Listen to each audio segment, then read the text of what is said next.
Hello बच्चों, नमस्कार। आप सभी का लेट्स जॉइन केडी पर स्वागत है।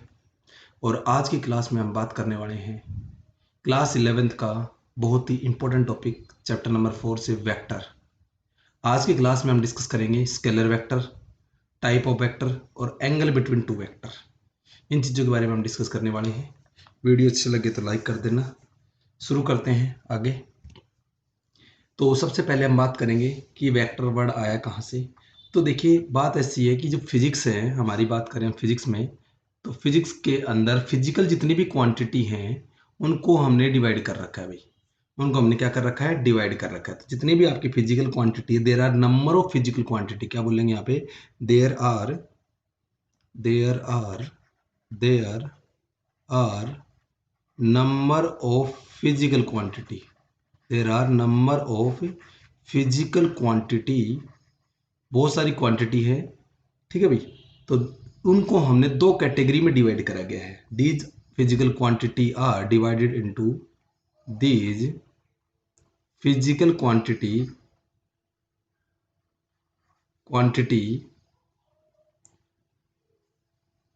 Are divided into category में। दो कैटेगरी में डिवाइड कर रखा है, दो कैटेगरी में डिवाइड कर रखा है। पहले जो नंबर की है वो है स्केलर और दूसरे नंबर की है वो है वेक्टर। अभी तक हमने बहुत कम पढ़ा था स्केलर वेक्टर के बारे में। अब ये चैप्टर नंबर 4 में हम फुल डिटेल से पढ़ने वाले हैं। चैप्टर नंबर 4 में हम फुल डिटेल से ये पढ़ेंगे कि इसमें है क्या। तो सबसे पहले नंबर पे बताया हमने स्केलर और दूसरे नंबर पे हमने बताया वेक्टर। तो यहाँ हम सबसे पहले हम बात करेंगे कि भाई स्केलर क्वांटिटी होती क्या है। तो सबसे पहले मैं डिस्कस करूंगा कि क्या डिस्कस करेंगे कि स्केलर क्वांटिटी क्या होती है। तो आप सभी को पता भी होगा ये चीज़ें। स्केलर क्वांटिटी में हेडिंग डाल देता हूँ, स्केलर क्वांटिटी। स्केलर क्वांटिटी क्या होती है? तो देखिए कि द फिजिकल क्वांटिटी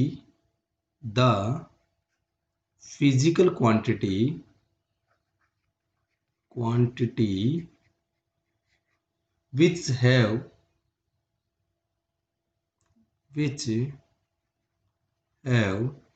मैग्नीट्यूड। सिर्फ इसमें क्या मिलेगा? मैग्नीट्यूड मिलेगा। क्या मिलेगा? मैग्नीट्यूड मिलेगा, या हम ये कह सकते हैं ओनली न्यूमेरिक वैल्यू मिलेगी। न्यूमेरिक वैल्यू मिलेगी। न्यूमेरिक वैल्यू का मतलब समझ में आ गया होगा। जैसे कि मास के अंदर 50 है या लेंथ के अंदर 20 मीटर 30 मीटर जो आप बोल रहे हो, ये क्या है? आपकी क्वांटिटी है। ये सिर्फ क्वांटिटी है, न्यूमेरिक वैल्यू है जो आप बोलते हो डेली लैंग्वेज में, इसका यूज करते हो। इतनी बात आपको समझ में आ गई होगी। इसमें कोई डायरेक्शन का कोई जिक्र नहीं होगा। एग्जाम्पल के लिए अगर हम बात करें इसमें, तो एग्जाम्पल मैंने पहले भी बताया है आपको।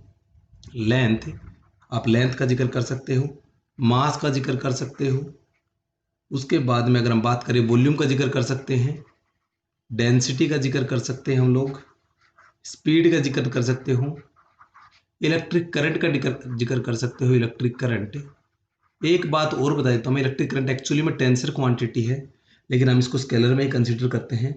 उसके बाद में टेम्परेचर की बात कर सकते हैं हम लोग। उसके बाद में हम वर्क के बारे में बात कर सकते हैं, ठीक है भाई। तो ईटीसी हम लगा देते हैं। इस प्रकार से हम कह सकते हैं कि ये कैसी क्वांटिटी है? स्केलर क्वांटिटी है। इलेक्ट्रिक पोटेंशियल भी है, पावर भी है, एनर्जी भी है, ठीक है ना। एनर्जी का भी बात कर सकते हैं, एनर्जी भी बात कर सकते हैं, पावर भी बात कर सकते हैं।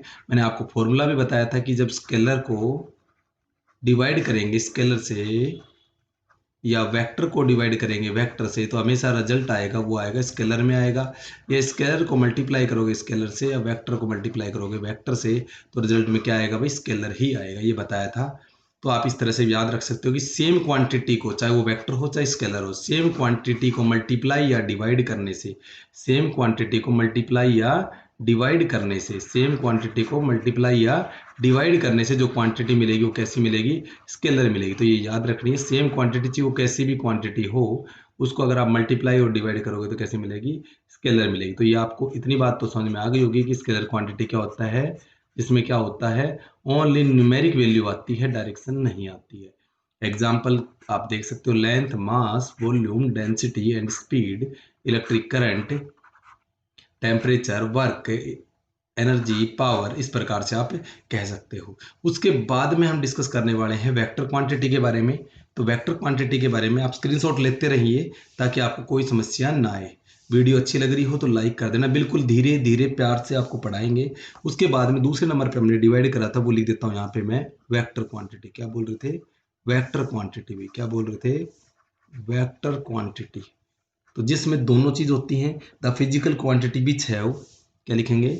The physical quantity which have both magnitude, the physical quantity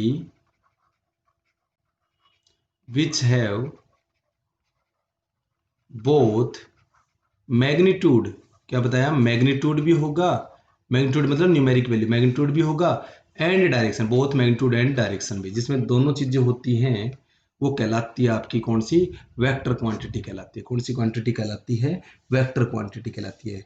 यानी कि मैग्नीट्यूड का मतलब आपको न्यूमेरिक वैल्यू भी मिलेगी और प्लस में आपको डायरेक्शन भी मिल जाएगी, तो वो कैसी क्वांटिटी कहलाएगी? वेक्टर क्वांटिटी कहलाएगी। इसके बाद में अगर हम इसके एग्जाम्पल की बात करें तो बहुत सारे एग्जाम्पल आपको पहले भी करवाए जा चुके हैं और लेते हैं हम लोग। एग्जाम्पल तो वही रहेंगे, दोबारा करवा देते हैं क्या है एग्जाम्पल। तो ध्यान से समझिए। पहले नंबर पे आता है वेलोसिटी, डिस्प्लेसमेंट, आप ये कह सकते हो डिस्प्लेसमेंट भी एक वेक्टर क्वांटिटी है। एक्सेलरेशन कह सकते हो, फोर्स कह सकते हो, फोर्स के बारे में आप अच्छे से जानते हो। लीनियर मोमेंटम कह सकते हो, मोमेंटम को पी से रिप्रेजेंट करते हैं, मोमेंटम कह सकते हो। इम्पल्स कह सकते हो, इम्पल्स। ठीक है, देखते हैं आपको पता लग जाना चाहिए, बिल्कुल ट्रिक आपको बता रहे। टॉर्क कह सकते हैं हम लोग, एंगुलर मोमेंटम कह सकते हैं, एंगुलर मोमेंटम कह सकते हैं।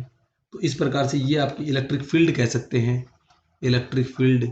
मैग्नेटिक फील्ड, इलेक्ट्रिक या मैग्नेटिक फील्ड दोनों बताए थे। मैग्नेटिक फील्ड एक ऐसी क्वांटिटी हो गई, वेक्टर क्वांटिटी हो गई। आई होप आपको सारी चीज़ें क्लियर हो रही होंगी। उसके बाद मैंने एक फॉर्मूला और बताया था, अगर आप डिफरेंट डिफरेंट क्वांटिटी को, मतलब स्केलर को वेक्टर से डिवाइड करते हो, स्केलर को वेक्टर से मल्टीप्लाई करते हो, या वेक्टर को स्केलर से डिवाइड करते हो, वेक्टर को स्केलर से मल्टीप्लाई करते हो, कोई सा भी केस हो, जब डिफरेंट डिफरेंट वैल्यू को, स्केलर और वेक्टर को जब डिफरेंट डिफरेंट वैल्यू को आप मल्टीप्लाई करते हो तो आपके पास जो क्वांटिटी निकल के आएगी वो वेक्टर क्वांटिटी निकल के आएगी। इतनी बात आपको समझ में आ गई होगी। उसके बाद में आगे चलते हैं। तो अब आगे जो बात होने वाली है, अब जो इंपॉर्टेंट टॉपिक आने वाला है वो है रिप्रेजेंटेशन। क्या भाई? रिप्रेजेंटेशन। तो लिख देते हैं रिप्रेजेंटेशन, रिप्रेजेंटेशन भाई, रिप्रेजेंटेशन। रिप्रेजेंटेशन क्या है? तो आप देखना रिप्रेजेंटेशन क्या है। ये लो, देखिए। अब रिप्रेजेंट ऐसे करोगे तो रिप्रेजेंट करने के लिए आपको क्या करना पड़ेगा? बड़ा ही आसान सिंबल है रिप्रेजेंटेशन का। वो क्या है कि आपको क्या करना है कि यहाँ एक लाइन खींचनी है ऐसे ऐसे करके, इस प्रकार से। ठीक है भाई, इस प्रकार से एक लाइन खींचनी है और उसके बाद में इसको ऐसे मिला देना है। ठीक है भाई, क्या बताया मैंने? दोबारा से देखिए, ये एक लाइन खींचनी इस प्रकार से और उसके ऊपर ऐसे इसको ऐसे कर देना है।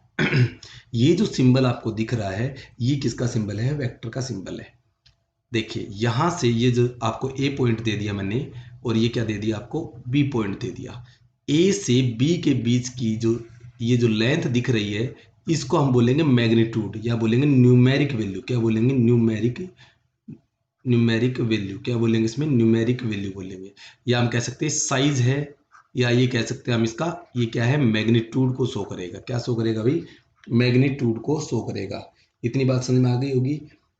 ठीक है, और ये जो एरो हेड आपको दिख रहा है, ये वाला एरो हेड दिख रहा है, इसको हम किससे रिप्रेजेंट करेंगे? ये दिखाती है डायरेक्शन को। ये क्या दिखाती है भाई? डायरेक्शन को शो करेगी। क्या शो करेगी भाई? ये डायरेक्शन को शो करेगी। इतना दिमाग में आपके होना चाहिए। और एक और बात बता देता हूँ, इनको बोलते क्या है? अब नई नई चीजें आपके आती रहेंगी। इस जो डायरेक्शन वाला जो पोर्शन आपको इस प्रकार से दिख रहा है, ये वाला हिस्सा, ये जो आपको अलग से मैंने डार्क करा है, इसको बोला जाता है हेड। क्या बोला जाता है? हेड। जय वीरू वाली कहानी आ रही है। और ये जो हिस्सा पीछे वाला दिख रहा है आपको, ये वाला, ये आपका कहलाएगा टेल कहलाएगा। क्या कहलाएगा भाई? टेल कहलाएगा। तो आपको हेड टेल याद रखना है। इतनी बात आपके दिमाग में फिट हो गई होगी। उसके बाद में ये क्या है? लेंथ। ये किसको शो करेगा? लेंथ को, यानी कि न्यूमेरिक वैल्यू को। अब बात आती है, जैसे कि मान लो कि ये इस प्रकार से एक वेक्टर लिखा मिल जाए आपको, ए लिखा मिल जाए और उसकी इक्वल टू लिख दिया 4 यूनिट। क्या लिखा मिल गया आपको? 4 यूनिट। तो इसका मतलब ये कैसा है? ये क्या शो कर रहा है? तो ये भाई क्या शो कर रहा है? मैग्नीट्यूड को शो कर रहा है। क्या शो कर रहा है? चलो एक बार मैं सारे एग्जाम्पल दे देता हूँ। ए के ऊपर वेक्टर, ये दिखा मिल जाए आपको, इस प्रकार से लिखा मिल जाए, मान लो ये लिखा मिल जाए 4 यूनिट, 4 यूनिट, या फिर आपको ये लिखा मिल सकता है ए वेक्टर इस प्रकार से 5 यूनिट, 5 यूनिट साउथ, और या आपको ये डार्क डार्क मिल जाएगा इस प्रकार से, और इस प्रकार से यही यही वेक्टर आपको ऐसे डार्क डार्क मिल जाएगा इस प्रकार से। तो आप देख सकते हो इसको, क्या ये क्या होगा 5 यूनिट साउथ। चलिए अब इसको समझते हैं क्या मतलब हुआ इनका, इनका क्या है क्या नहीं है। ये देखिए सबसे पहले नंबर पे जो ए इक्वल टू 4 यूनिट मिल जाए, या 4 यूनिट, देखो यूनिट में कुछ नहीं दे रखा, तो ये सिर्फ और सिर्फ जिसके पास डायरेक्शन नहीं होती वो मैग्नीट्यूड हो गया, यानी कि स्केलर प्रोडक्ट हो गया, यानी कि स्केलर चीज हो गई वो। तो यानी कि ये जो शो कर रहा है किसको शो कर रहा है, ओनली मैग्नीट्यूड को शो कर रहा है। किसको शो कर रहा है, मैग्नीट्यूड को शो कर रहा है, यहाँ से समझ सकते हो। और ये जो दिख रहा है ये भी किसको शो कर रहा है, मैग्नीट्यूड को। इसकी वैल्यू से भी आप अंदाजा लगा सकते हो। तो अंदाजा लगा लिया, अब आपको याद करना ये वाला सिंबल, अगर ये लिखा मिल जाए तो समझ लेना ये किसका सिंबल है, मैग्नीट्यूड का, या खाली ये भी लिखा मिल जाए तो समझ लेना किसके लिए है, मैग्नीट्यूड को, यानी कि स्केलर को रिप्रेजेंट करती हुई चीज है। और यहाँ जो आपको इस तरह से एरो हेड मिल जाएगा ए के ऊपर, तो ये किसको शो करेगी, वेक्टर को शो करेगी। किसको शो करेगी, वेक्टर को शो करेगी, इतनी बात दिमाग में रखनी है। और ये जब डार्क हेड मिल जाएगा, डार्क वाला भी क्या कहलाएगा, वेक्टर को शो करेगा, क्योंकि इसमें क्या है, देखो 5 आपकी क्वांटिटी दे दी, यानी कि मैग्नीट्यूड दे दिया, प्लस में साउथ इसकी डायरेक्शन दे दी, क्या दे दी, डायरेक्शन। तो जिसमें दोनों होती है वो वेक्टर क्वांटिटी होती है। तो ये इधर वाले वेक्टर को शो कर रहे हैं, इधर वाले स्केलर को शो कर रहे हैं। तो आपको ये सारी चीजें क्लियर हो रही होंगी। इधर वाले क्या है भाई, वेक्टर की क्वांटिटी को शो कर रहे हैं। अगर आपको ये चीज़ समझ में नहीं आई हो तो कमेंट करके बता सकते हो। वीडियो अच्छा लग रहा हो तो लाइक करना भी, क्योंकि मैं अपनी तरीके से बहुत ही डिटेल में आपको करवाने जा रहा हूँ। कोई इसमें आपका इशू नहीं रहेगा कि आपको समझ में ना आए। अब बात करते हैं, 2 टॉपिक और आएंगे। देखो बहुत सारी डेफिनेशंस आएंगी, बहुत सारी टर्म्स आएंगी जिसको हमें समझना पड़ेगा। तो देखिए आगे चलते हैं। तो सबसे पहले हम बात करेंगे पोजिशन वेक्टर की। तो क्या है भाई पोजीशन वेक्टर, तो सबसे पहले मैं यहाँ लिख रहा हूँ कि पोजीशन वेक्टर है क्या। बहुत सारी टर्म्स को हमें यूज करना है तो ध्यान से समझते जाइए। पोजीशन वेक्टर, एक एक चीज को हम समझेंगे कि व्हाट इज पोजीशन वेक्टर भी। तो पोजीशन वेक्टर की डेफिनेशन अगर मैं लिखना चाहूँ पोजीशन वेक्टर क्या है, तो एक मिनट पेन का कलर चेंज कर लेते हैं, थोड़ा सा अट्रैक्टिव लगेगा। चलिए पोजीशन वेक्टर क्या कहता है कि vector is drawn, A vector draw, ठीक है भाई, एक वेक्टर को ड्रॉ करा जाए कहां से, फ्रॉम दी ओरिजिन। कहां से भाई, फ्रॉम दी ओरिजिन, ये याद रखना है, कहां से ड्रॉ करा जाएगा, ओरिजिन से।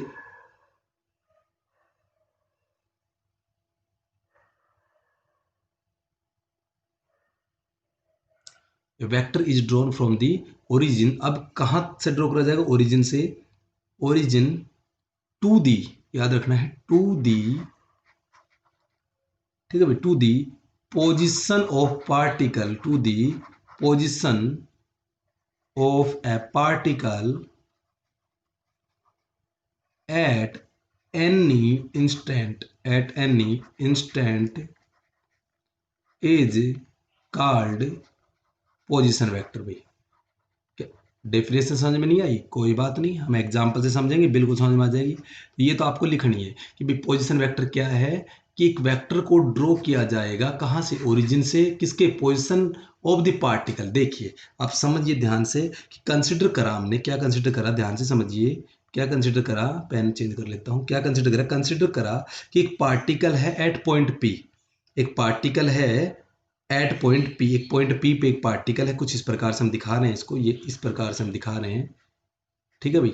तो ये हो गया हमारा पॉइंट पी, एक पार्टिकल है at point P, at distance X, कितनी दूरी पर, एक्स की दूरी पर है, यहां से यहां तक आपको कितनी दूरी पर है भाई, एक्स की डिस्टेंस पे है, ये ध्यान रखिए।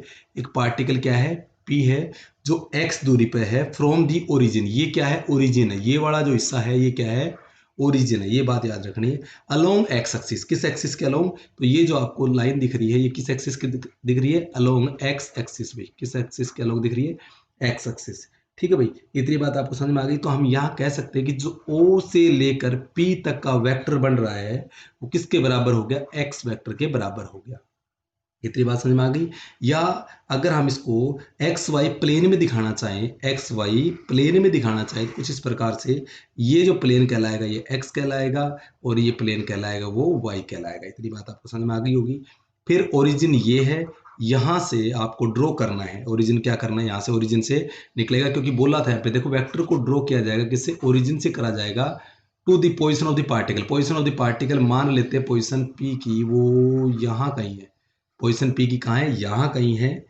तो ये जो पोजीशन आपको दिख रही है इसको एक्स से रिप्रेजेंट कर दो या आर से, इसको हम किससे रिप्रेजेंट कर रहे हैं, यहाँ पे आर वेक्टर से रिप्रेजेंट कर रहे हैं, किससे रिप्रेजेंट कर रहे हैं, आर वेक्टर से रिप्रेजेंट कर रहे हैं, क्योंकि इसकी पोजीशन है एक्स के अलोंग कितनी है भाई, आपको बताया जा चुका है एक्स है, और इसमें कुछ टाइम भी लगा होगा, मान लो टाइम भी लगा होगा, तो उस टाइम को क्या मान लिया मैंने, टी मान लिया, क्या मान लिया, यहाँ से यहाँ तक के टाइम को टी मान लिया। तो इस प्रकार से हम ये जो आपको दिख रही है लाइन, ये किसको शो कर रही है, पोजीशन वेक्टर को शो कर रही है, किसको शो कर रही है, पोजीशन वेक्टर को शो कर रही है। इतनी बात आपके दिमाग में आ जानी चाहिए कि पोजीशन वेक्टर क्या होता है, जो पोजीशन को बताएगा कि किसी भी कंडीशन में वो ऑब्जेक्ट है या वो पार्टिकल है वो कहाँ है, किस हाल में है, उसके बारे में बताएगा। चलिए उसके बाद में अगर हम आगे बात करें तो हम बात करने वाले हैं अब डिस्प्लेसमेंट वेक्टर की। भाई किसके बारे में बात करेंगे, डिस्प्लेसमेंट वेक्टर की। तो देखिए ध्यान से समझिए, डिस्प्लेसमेंट वेक्टर है क्या, डिस्प्लेसमेंट वेक्टर क्या है भाई, डिस्प्लेसमेंट वेक्टर क्या है भाई, डिस्प्लेसमेंट वेक्टर। तो ध्यान से समझिए क्या हुआ, डिस्प्लेसमेंट वेक्टर की डेफिनेशन अगर मैं यहाँ लिखना चाहूँ तो देखिए क्या लिखूंगा, सबसे पहले डेफिनेशन ही समझ लो कि the displacement vector of a moving particle, क्या बताया, एक मूविंग पार्टिकल का displacement vector of a moving particle, क्या बताया, मूविंग पार्टिकल, ठीक है भाई, in a given direction, in a given interval of time is a directed line segment from initial to the final position, from initial to the final position. भाई initial to the final position, ये बात आपको दिमाग में रखनी, displacement का जिक्र आ रहा है तो इनिशियल पोजीशन और फाइनल पोजीशन के बारे में बात जरूर होगी, ठीक है भाई। तो अब बात करते हैं final position of the particle, कर देता हूँ पूरा लिख देता हूँ, final position of the particle. तो ये आपको डेफिनेशन नोट डाउन कर लेनी है। अब देखिए इसको मतलब समझिए क्या हुआ, मतलब ऐसा कि मान लेते हैं कि हमारे पास वही एक्स वाई प्लेन है, क्या मान लेते हैं यहाँ पे हमारे पास ये एक एक्स वाई प्लेन है, इसका नाम दिया मैंने एक्स और इसका मैंने दिया वाई। मान लेते हैं कि एक पार्टिकल है किसी टाइम टी में, एक पार्टिकल है पी, वो किसी टाइम टी में वो यहाँ पहुंच जाता है, पार्टिकल पी किसी टाइम टी में वो यहाँ पहुंच जाता है, इस वाली पोजीशन पे पहुंच गया। इतनी बात समझ में आ गई। तो इसका पोजीशन वेक्टर को हमने किससे रिप्रेजेंट कर दिया, आर वेक्टर से। तो ये जो दिखा रखा है आपको ये क्या कहलाएगा भाई, पोजीशन वेक्टर कहलाएगा। ये जो लाइन आपको दिख रही है ये कहलाएगी पोजीशन वेक्टर, समझ में आ गई होगी। ये लाइन क्या है, पोजीशन वेक्टर, अच्छे से समझ लेना ये क्या है, आपकी पोजीशन वेक्टर है। अब क्या है कि मान लो कोई टाइम टी गुजरा, सपोज करा कोई टाइम टी गुजरा, टी डैश गुजरा, उसकी पोजीशन मान लेते हैं ये हो गई, उसी पार्टिकल की टी डैश टाइम में ये पोजीशन आ गई। भी आपको दिख रही होगी कि क्या पोजीशन आई उसकी, आराम से आप समझ सकते हो। ये देखिए ये वाली पोजीशन, ये जो अलग से दिखा रहा हूँ ना मैं आपको, ये येलो कलर में, ये आप देख लीजिए ये पोजीशन हो गई उसकी। अब मुझे कैसे पता लगेगा डिस्प्लेसमेंट कितना हुआ, तो आपको पता है कि अगर जितना टाइम टी में गुजरेगा, आपको ये याद रखनी है, जितना टाइम टी में गुजरेगा उस हिसाब से आप इसको देखना है। तो देखिए क्या हुआ कि आपकी जैसे टी टाइम में आपकी पोजीशन ये रही होगी और टी डैश टाइम में आपकी पोजीशन क्या रही होगी, इसको मिला देते हैं। ये मिलाते कैसे हैं, ये देखिए इस लाइन को ऐसे ऐसे ऐसे ऐसे लेके जाएंगे, तो ये जो दिख रहा है ना आपको यहाँ से यहाँ तक, इसको बोल लेंगे, क्या बोलेंगे, इसको डिस्प्लेसमेंट वेक्टर बोलेंगे। क्या बोलेंगे, इसको डिस्प्लेसमेंट वेक्टर बोलेंगे। क्या बोलेंगे भाई, डिस्प्लेसमेंट वेक्टर बोलेंगे। क्या बोलेंगे भाई, डिस्प्लेसमेंट वेक्टर बोलेंगे। तो आपको ये बात समझ में आ गई होगी। इसका मैं एक फिगर भी दिखा दूं, चलो फिगर भी दिखा देते हैं। तो आपको ये ग्राफ दिख रहा होगा, ये आपका क्या हो गया, पोजीशन वेक्टर हो गया, ये भी पोजीशन वेक्टर हो गया। ये कौन सा कहलाएगा, डिस्प्लेसमेंट वेक्टर। डेल्टा लगा रखा ना, मतलब चेंज के लिए, किसके लिए, चेंज इन पोजीशन के लिए, ठीक है ना। पोजीशन आपकी क्या हो गई है, चेंज हो गई। आई होप आपको समझ में आ गया होगा। उसके बाद में आगे चलते हैं। आगे क्या है भाई, आगे और भी बहुत सारी टर्म है, जैसे कि हम बात करेंगे, सबसे पहले बात करेंगे हम इक्वल वेक्टर की। सबसे पहले नंबर पे हम बात करेंगे ये डेफिनेशन आपको सारी कवर होनी चाहिए। इक्वल वेक्टर क्या बोलेंगे? Equal vector. सबसे पहले हम क्या बोलेंगे भाई? Equal vector. तो इक्वल वेक्टर क्या होते हैं कि आपको नाम से दिख रहा है आपको कि इक्वल, क्या बताया? नाम से आपको क्या दिख गया? इक्वल। इक्वल का मतलब हो गया कि जो वेक्टर होंगे वो क्या होंगे? इक्वल होंगे। जैसे कि फॉर एग्जांपल के लिए मैं यहाँ एक लाइन खींचता हूँ, चलिए मैं यहाँ एक लाइन खींच देता हूँ वेक्टर के लिए, यहाँ से यहाँ एक लाइन खींची, ये वेक्टर बना दिया। इसी प्रकार से मैंने यहाँ से एक लाइन खींची, ये वेक्टर बना दिया। ये जो वेक्टर है और ये वेक्टर है, ठीक है भाई, ये वेक्टर है और ये वेक्टर दोनों क्या है? इक्वल है। मान लो यहाँ से लेकर यहाँ तक की इसकी लंबाई है 5, तो यहाँ से लेकर यहाँ तक की भी कितनी होगी? 5 ही होंगी। तो यानी कि दोनों का मैग्नीट्यूड सेम हो। क्या कहा? दोनों का मैग्नीट्यूड सेम हो, प्लस में डायरेक्शन सेम हो। ये याद रखने, क्या बताया? दोनों का मैग्नीट्यूड सेम हो और डायरेक्शन सेम हो। दोनों की क्या है? डायरेक्शन सेम है। तो हमने उसको क्या नाम दिया? इक्वल वेक्टर नाम दिया। क्या नाम दिया? इक्वल। याद रखना, इक्वल वेक्टर क्या होता है? जिसमें मैग्नीट्यूड और डायरेक्शन क्या हो? सेम हो। और ऐसी कंडीशन में जो थीटा बनेगा वो बनेगा कितने डिग्री का? 0 डिग्री का। ये भी याद रखना है कि जो थीटा बनेगा वो कितने डिग्री का बनेगा? आपको पता होना चाहिए कि 0 डिग्री का बनेगा। देखिए मान लो ये वेक्टर ऐसे है, ए वेक्टर, इसी प्रकार से इसी के जस्ट पीछे लग जाए बी वेक्टर, तो दोनों के बीच में कितने डिग्री का बनेगा? 0 डिग्री का।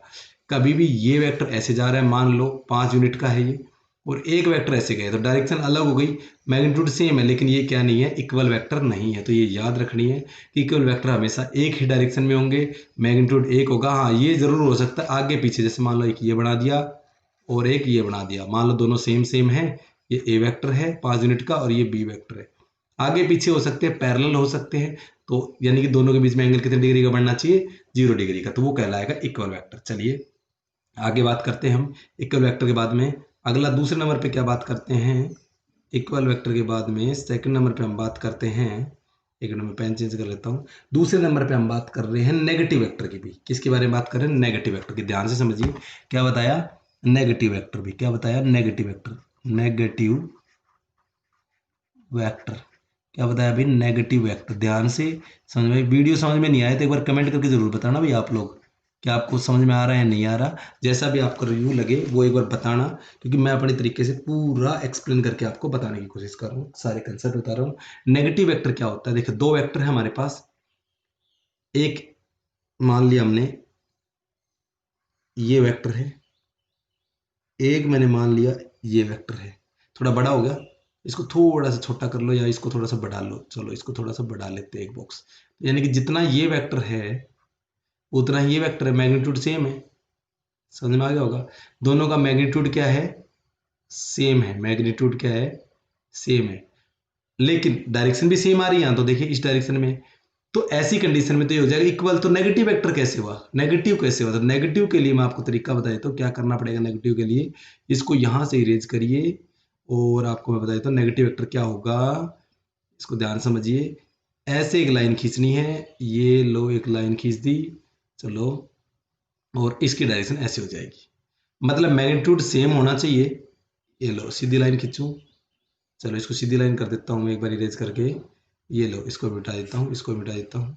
चलिए सीधी लाइन खींचते हैं इसके लिए, और एक भाई ये ले लेता हूँ पेन, और मैंने इसके लिए सीधी लाइन खींची ऐसे करके। ये लो भी खींच दी, थोड़ी सी बड़ी जरूर लग रही होगी आप लोगों को, लेकिन आप समझ लेना कि इक्वल है। थोड़ा सा इसको बढ़ा लो, जितनी ये लेंथ आपको दिख रही है ये वाली ऐसे करके, उतनी ही हमने ये बना दी। समझ में आ गया होगा? इसको नाम दे दिया हमने बी वेक्टर। तो मैग्नीट्यूड दोनों का सेम, और जो डायरेक्शन है, जो डायरेक्शन है वो क्या है भाई? ऑपोजिट है भाई। क्या है? ऑपोजिट है। डायरेक्शन हमेशा क्या मिलेगी? अपोजिट मिलेगी नेगेटिव वेक्टर में। और अगर डायरेक्शन अपोजिट है तो आपको पता है एक इस डायरेक्शन में गया मान लो और एक इस डायरेक्शन में गया, तो जो थीटा बना यहाँ पे वो 180 डिग्री का बना। कितने डिग्री का? 180 डिग्री का बना। कितने का बना भाई? 180 का। तो आप याद कर लेना हमेशा नेगेटिव वेक्टर में 180 डिग्री का एंगल बनेगा। कितने डिग्री का? 180 डिग्री का। तो इसमें आपको याद करना negative vector is that vector which have same magnitude but opposite direction is called negative vector. तो डेफिनेशन आप लिख सकते हो। इसी प्रकार से अगर हम आगे बात करें थर्ड नंबर पे, थर्ड नंबर पे देखिए क्या नाम लेंगे हम, पेन चेंज कर लेते हैं, ब्लैक ले लेते हैं इस बार। थर्ड के लिए हम बात करेंगे कोलीनियर वेक्टर भी। क्या बोलेंगे? कोलीनियर वेक्टर भी। कोलिनियर वेक्टर बोलेंगे।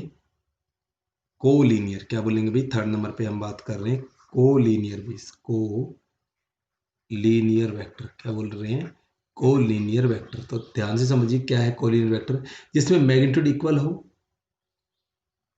ठीक है भाई, और अनइक्वल भी हो सकता है, but draw in the same direction. भाई देखिए ध्यान समझिए कि कोलिनियर वेक्टर वो होंगे जो जिसका मैग्नीट्यूड है, अभी तक क्या था पिछले वाले में, मैग्नीट्यूड इक्वल था, लेकिन अब मैग्नीट्यूड इक्वल हो भी सकता है और नहीं भी, नॉट इक्वल, कोई फर्क नहीं पड़ता, इक्वल है या नॉट इक्वल है। तो मैग्नीट्यूड तो ऐसा हो सकता है, बट डायरेक्शन का जिक्र करना है, डायरेक्शन क्या रहनी चाहिए, सेम रहनी चाहिए। पिछले वाले में डायरेक्शन क्या रहनी चाहिए, अलग रहनी चाहिए, मैग्नीट्यूड इक्वल होना चाहिए। तो ध्यान रखना है कोलिनियर वेक्टर ऐसे होते हैं।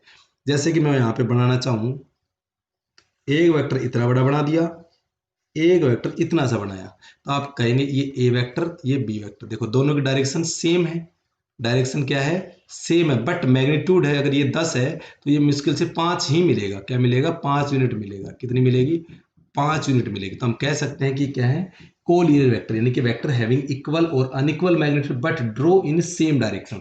मतलब डायरेक्शन क्या होनी चाहिए, सेम होनी चाहिए, तो वो कहलाएंगे कोलिनियर वेक्टर। भी क्या कहलाएंगे, कोलिनियर वेक्टर। इतनी बात आपको समझ में आ गई होगी। और कोलिनियर वेक्टर के लिए जो एंगल बनेगा, थीटा बनेगा, वो कितने डिग्री का बनेगा भाई, 0 डिग्री का बनेगा। जैसे कि आपको पहले बताया था इक्वल वेक्टर में, जब डायरेक्शन सेम रहेगी तो हो सकता है एक बड़ा एंगल हो, जैसे ऐसे भी हो सकता है, ये जैसे मान लो बड़ा बड़ा हो गया, इसके नीचे पीछे छोटा लग रहा हो, दोनों के बीच में एंगल 0 बनेगा, यानी कि या तो पैरेलल होंगे या एक ही लाइन में होंगे। तो आपको समझ में आ गया होगा कोलिनियर। उसके बाद में आता है को इनिशियल। भाई क्या आएगा, को इनिशियल।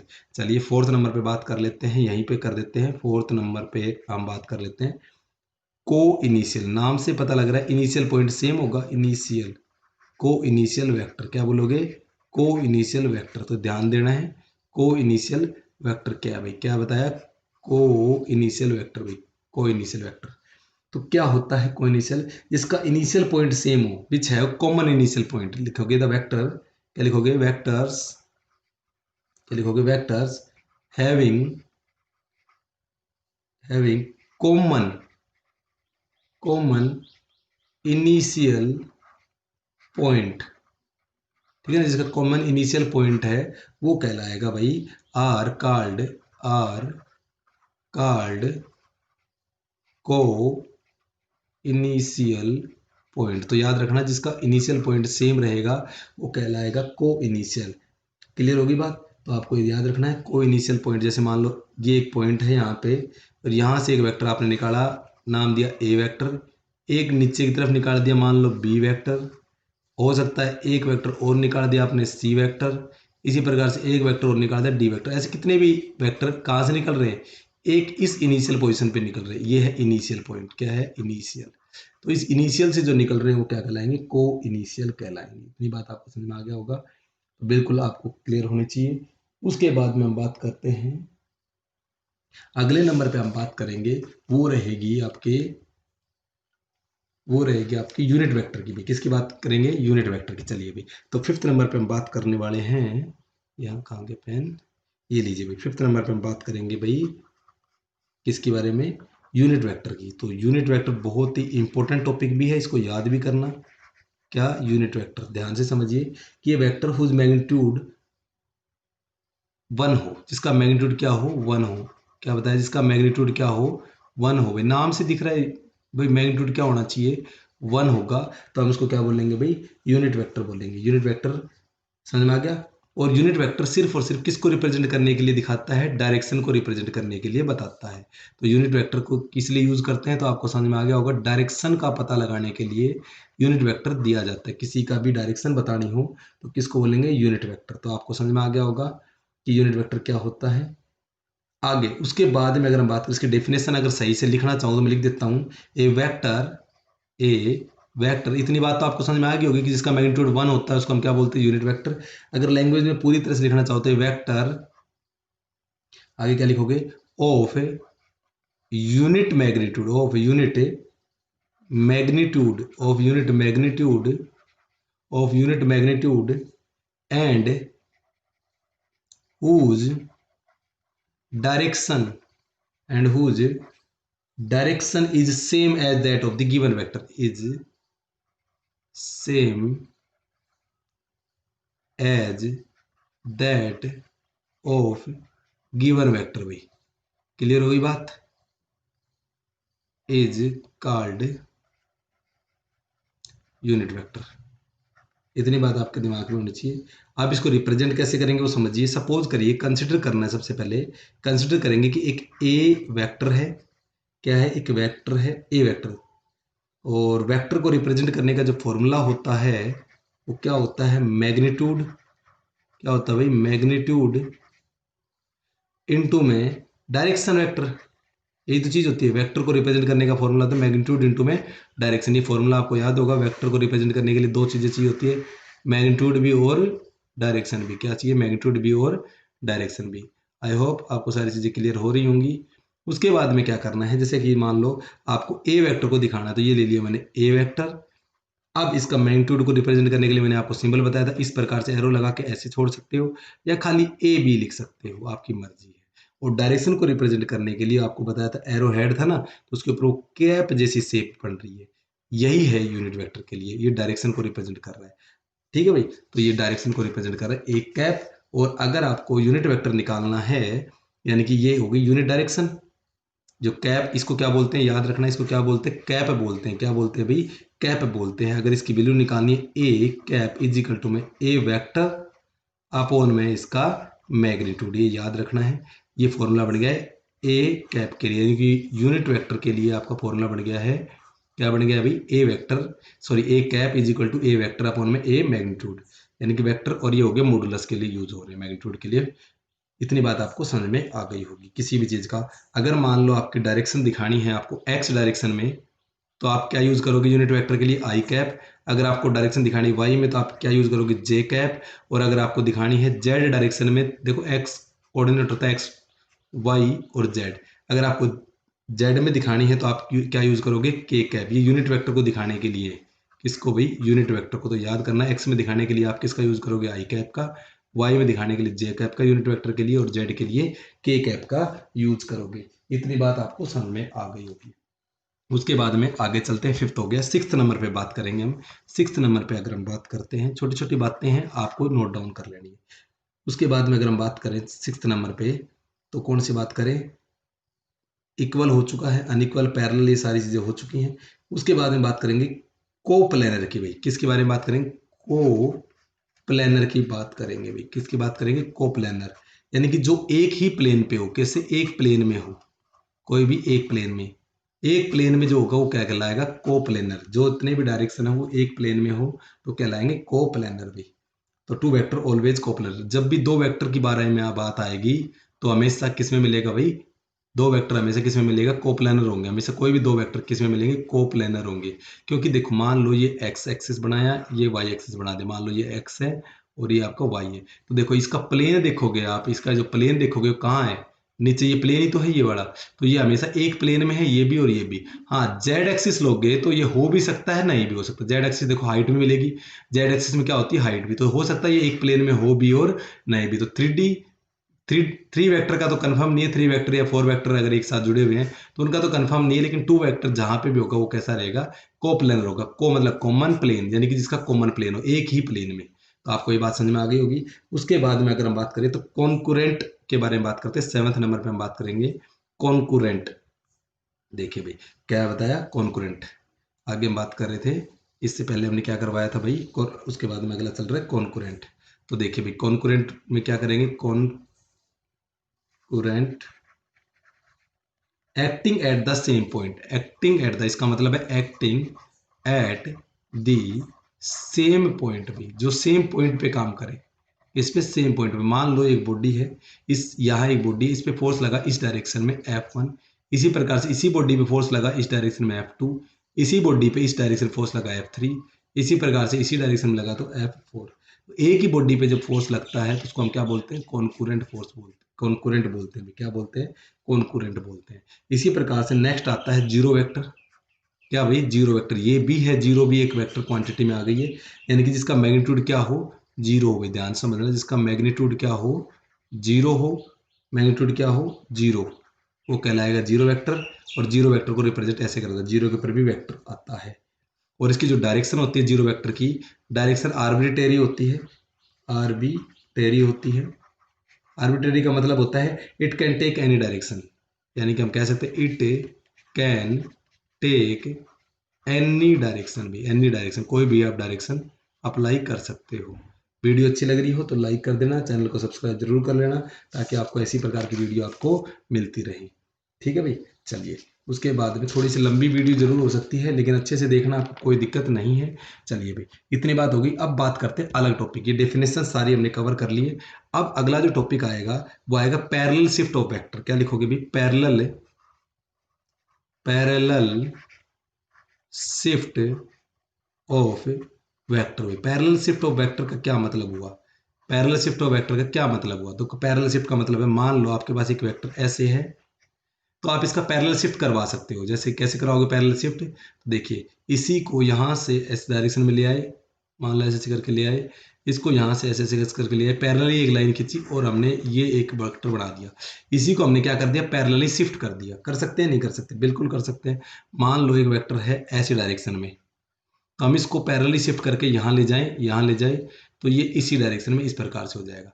या इस डायरेक्शन में सीधी डायरेक्शन है, तो इसको हम शिफ्ट करके नीचे की तरफ, मतलब इतना इसको शिफ्ट करा, इसको भी इतना शिफ्ट करा, तो इसको हम यहाँ लेके जा सकते हैं। तो इसको बोलते हैं पैरेलली शिफ्ट करना भी। तो आपको समझ में आ गया होगा पैरेलली शिफ्ट कैसे करते हैं। किसी भी वेक्टर को हम पैरेलली शिफ्ट कर सकते हैं। अब बात करते हैं अगला टॉपिक। अगला जो टॉपिक हमारा रहेगा वो रहेगा एंगल बिटवीन टू वेक्टर भी। अगला जो टॉपिक हमारा है वो एंगल निकालने का है। एंगल बिटवीन टू वेक्टर भी, दो वेक्टर के बीच में हम एंगल कैसे निकालेंगे? दो वेक्टर के बीच में हम एंगल कैसे निकालेंगे? तो याद करना है आपको एक फॉर्मूला और बता देता हूँ। टेल और टेल के बीच में एंगल बनेगा, हमेशा याद कर लेना। टेल और टेल के बीच में एंगल देखना है, या हेड से हेड के बीच में एंगल। जब भी हमें एंगल के बारे में बात आए दो वेक्टर के बीच में, तो हमेशा याद करना है, या तो हेड हेड, हेड से हेड मिला, या टेल से टेल मिला। तो कुछ इस प्रकार से आपको ये करना है, हेड से हेड या टेल से टेल। तो देखिए, यहाँ मान लो मैं आपसे पूछ लूँ, यहाँ एक डायरेक्शन बन रही है, ये वेक्टर बन रहा है, एक डायरेक्शन ये वेक्टर बन रहा है। ठीक है भाई, तो मान लो ये बी वेक्टर है और ये आपका ए वेक्टर है। इस प्रकार से इनके बीच में एंगल दिखा रखा 90 डिग्री। तो क्या ये सही बात है? तो आप बोलोगे बिल्कुल सर 90 डिग्री है ए वेक्टर और बी के बीच में। क्यों? देखिए, टेल से टेल मिला दिया, ये देखो टेल मिला रखी है, इसको हमने क्या बता रखा है? टेल मिला रखा है, इसकी भी टेल मिला रखी है। तो एंगल देखने के लिए आपको टेल से टेल मिलानी पड़ेगी। दूसरे नंबर पे बात करें तो मान लो आपके पास एक ये है, ये लो, और मान लेते हैं एक ये है, ये लो ऐसे करके।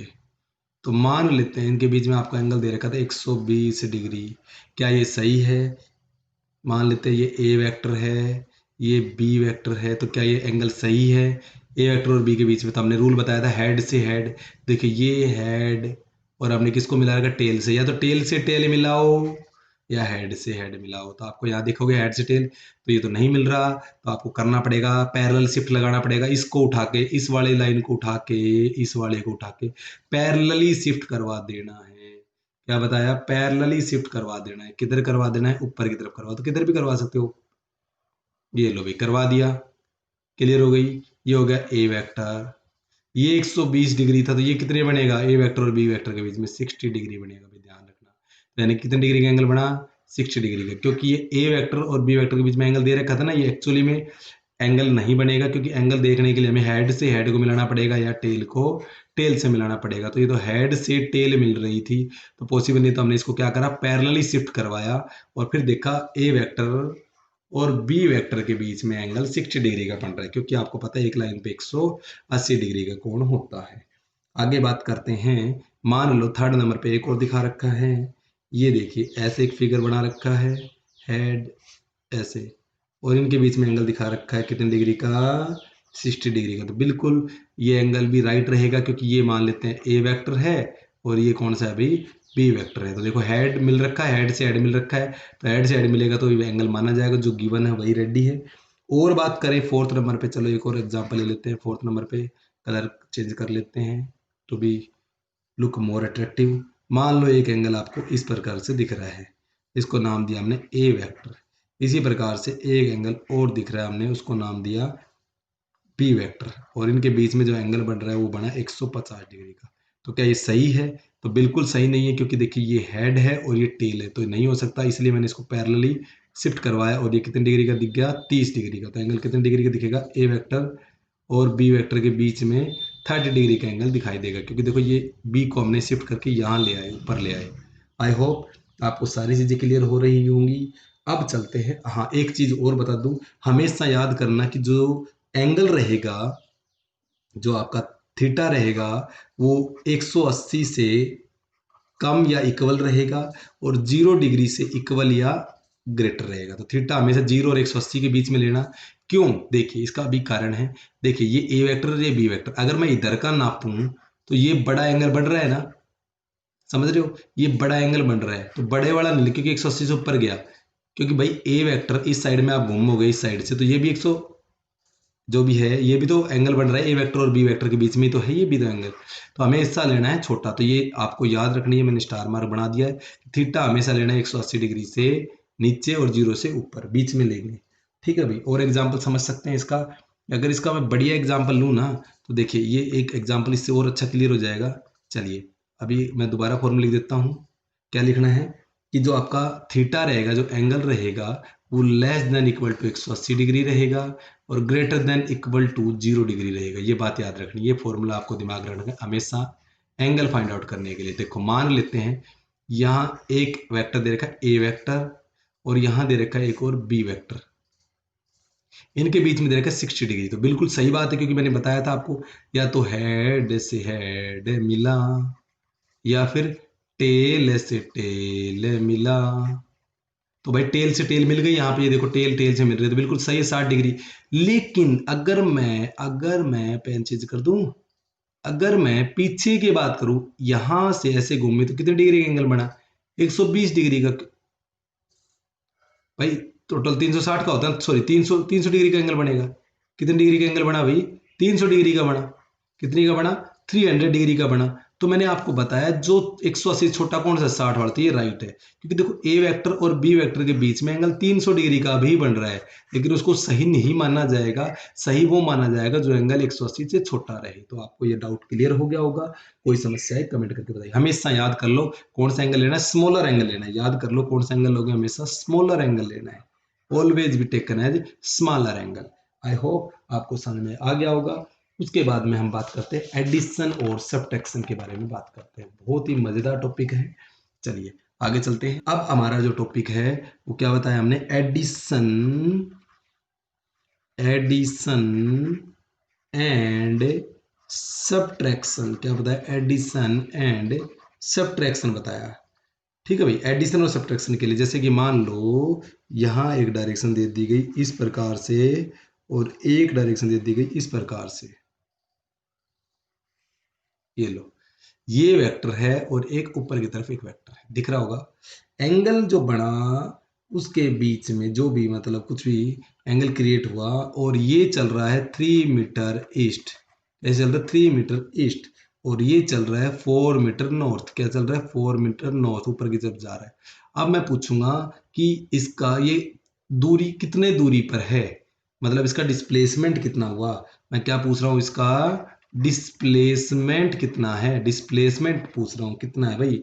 डिस्प्लेसमेंट कैसे निकालते हैं आप सभी जानते हो। शॉर्टेस्ट किसको लेते हो? शॉर्टेस्ट को लेते हो, यानी कि दो पॉइंट के बीच में। तो आपको जब भी आपको ऐसे करना पड़े तो एक फॉर्मूला याद कर लेना, हेड टेल। क्या लिखोगे? हेड एंड टेल मेथड याद रखना है। यानी कि जब भी हमें रिजल्टेंट पूछे, रिजल्टेंट का मतलब होता है प्लस, उसका जो जोड़ होएगा वो जो रिजल्टेंट पूछे, तो हमेशा हेड को टेल से मिलाना है। तो देखो ये रहा हेड और ये रहा टेल, इन दोनों को मैंने ऐसे करके मिला दिया, मिल गया, हेड को टेल से मिला दिया। इस तरह से याद रखना है। पहले का जिसका इनिशियल पॉइंट था उसका टेल, और इसका क्या हो गया भाई? हेड। तो याद रखना है, और आपका रिजल्टेंट तैयार हो गया आर। तो कितना तैयार होगा आप निकाल सकते हो। 4 का स्क्वायर हो जाएगा 16, पाइथागोरस थ्योरम लगाइए। 3 का स्क्वायर हो जाएगा 9, 16 9 हो जाएगा 25, आंसर आ जाएगा रूट ओवर लगा के 5। आई होप आपको रिजल्टेंट क्लियर हो गया होगा। चलते हैं आगे और एग्जाम्पल के साथ में। तो आपको याद रखना है कि हमेशा देखिए यहाँ ऐड और या टेल तो जुड़ ही रहा है, यहाँ तो कोई दिक्कत ही नहीं है। ठीक है भाई, तो आपको याद रखना है। चलिए और देखते हैं, इसका एक और एग्जांपल देखते हैं। तो मान लो आपके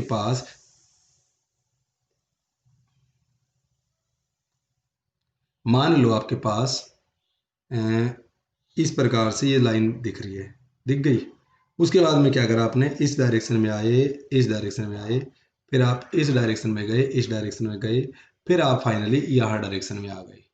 ठीक है भाई, तो आपसे मैं पूछना चाह रहा हूँ कि उसका डिस्प्लेसमेंट क्या होगा। मान लो ये ए, ये पोजीशन है बी, ये पोजीशन है सी, ये पोजीशन है डी और ये पोजीशन है ई। तो ये हो गया 4 मीटर, ये हो गया 3 मीटर और ये हो जाएगा 4 मीटर और ये हो जाएगा आपका 3 मीटर। ठीक है भाई, तो मैं डिस्प्लेसमेंट तो मैंने कहा था कि फाइनल वाले का हेड ये रहा और शुरुआत वाले का टेल ये रहा। तो इन दोनों को मैं मिला देता हूँ, देखिए कैसे मिलाते हैं। चलिए इनको मिला देते हैं। ये देखिए ऐसे करके लाइन खींचनी है, मिला दी, मिल गई। यानी कि देखो, ये देखो इसका हेड से मिल गया और इसकी टेल से। यही तो रूल बताया था कि भाई जो जिस इनिशियल पोजीशन की टेल ले लो और फाइनल पोजीशन के हेड ले लो, उनसे मिला लो। हेड टेल को मिला दो या टेल हेड को मिला दो, एक ही बात है, मिल गई। ठीक है, तो ये एरो नहीं है भाई, कभी एरो समझ लो, ये है ऐसे करके जाने वाली और एरो इस डायरेक्शन में है।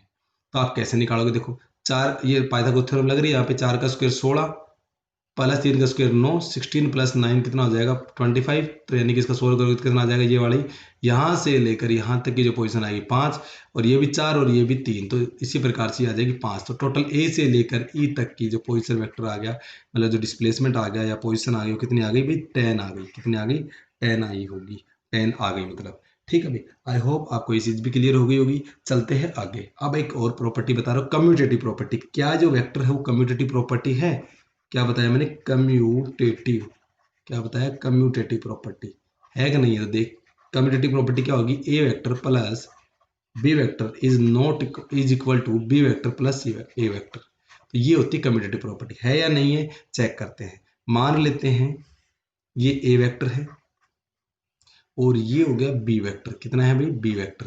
तो जो इसका रिजल्टेंट निकल के आएगा, हम अभी डायरेक्ट नहीं निकाल सकते क्योंकि हमें पाइथागोरस थ्योरम लगानी होती है, तब निकालते थे अभी तक।